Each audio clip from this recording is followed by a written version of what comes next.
Very interesting. The Prime Minister in the middle of an election has gone for G20. He's chosen G20. He didn't campaign in the last chosen days. क्या? He didn't have an option. No, He has to go for G20. Yeah, he Chosen didn't. means what? TMC सांसद के पति और कांग्रेसी agent Rajdeep Sardesai अगर महाराष्ट्र में चुनावी prediction नहीं कर पाए तो उन्होंने एक तरफ जमकर कांग्रेस और विपक्ष को सपोर्ट किया और दूसरी ओर मोदी सरकार को भी घेरने का कोई मौका नहीं छोड़ा। चलिए सरदेसाई जी की मोदी सरकार पर हमले से ही शुरू करते हैं, क्योंकि उन्हें समस्या हो रही है कि प्रधानमंत्री मोदी विदेश में G20 समिट में भाग ले रहे हैं और कह रहे हैं कि महाराष्ट्र चुनाव के बीच में G20 के लिए चले गए बिना चुनाव प्रचार किए। Very interesting. The Prime Minister in the middle of an election has gone for G20. He's chosen G20. He didn't campaign. Rajdeep ji, so mean of you. बात तो आप ऐसी कर रही हैं जैसे प्रधानमंत्री मोदी महाराष्ट्र चुनाव के डर से विदेश भाग गए हों। इस बात का भी कोई तर्क हुआ कि प्रधानमंत्री मोदी चुनाव के बीच में G20 के लिए चले गए? Let me correct you once again, चले नहीं गए, जाना जरूरी था प्रधानमंत्री मोदी का। आपके साथी पत्रकार भी आपको कई बार करेक्ट कर चुके हैं। G20. He didn't campaign in the last Chosen days. क्या? He didn't have an option. No, He has to go for G20. he Chosen didn't. means what? No, in the sense that It's his obligation in the to go. He sense has that to if go. you see तो ऐसी बेतुकी बातें कर हमले करने का कोई औचित्य नहीं। जहां हमले करने हैं वहां राजदीप सरदेसाई भाईचारा बढ़ाते हैं।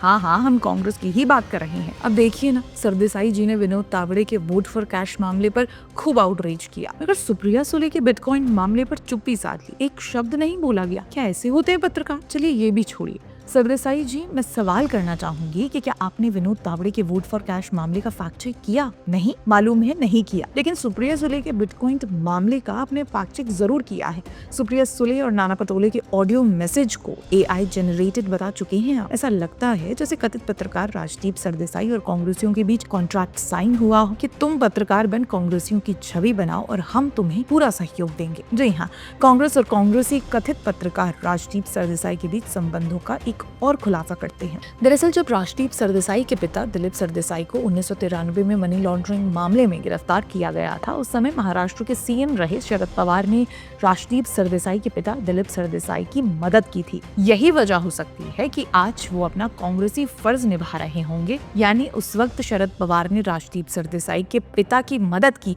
और आज राजदीप सरदेसाई शरद पवार की बेटी की मदद कर रही हैं। इसीलिए हम इन्हें कांग्रेसी पत्रकार कहते हैं और इसे ही नमक का कर्ज चुकाना भी कहते हैं। यही कारण भी है कि सरदेसाई जी जैसे कथित पत्रकारों को 2008 में UPA काल के दौरान उनकी पत्रकारिता के लिए पद्मश्री मिला करता था। मगर हैरानी की बात ये है कि इंडिया टुडे के प्राइम टाइम शो में बैठ के पत्रकार अपनी मनपसंद राजनीतिक पार्टियों के लिए प्रोपेगेंडा बनाते हैं और इंडिया टुडे के चेयरमैन अरुण पुरी इन्हें ये प्रोपेगेंडा बनाने देते हैं। अरुण पुरी जी, आपकी ऐसी क्या मजबूरी है जो आप सरदेसाई जी को उनकी कथित पत्रकारिता के लिए हड़का भी नहीं पा रहे, उनकी पत्रकारिता को ट्रैक पर नहीं ला पा रहे? खैर, हमें अपना काम जारी रखना है, यानी सरदेसाई जी के प्रोपेगेंडा का पर्दाफाश करते ही रहना है। आप बस बने रहें द पंखुड़ी के साथ। धन्यवाद।